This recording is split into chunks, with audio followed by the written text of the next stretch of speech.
vui khát mu nang in thiên lunga na chăm khone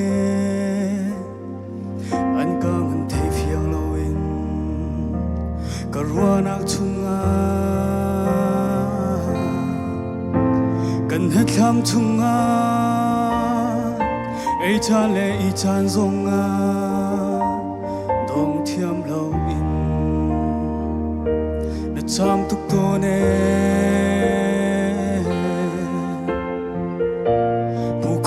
thằng ni cần thân cô man se đốt nàng ăn bình in cả những hạt la dùng các bộ chân các in nông ở xứ đốt mi bung khát gan xí lan theo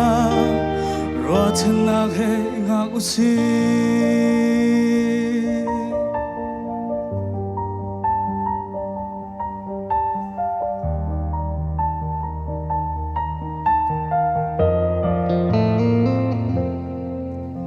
kan duduk di bia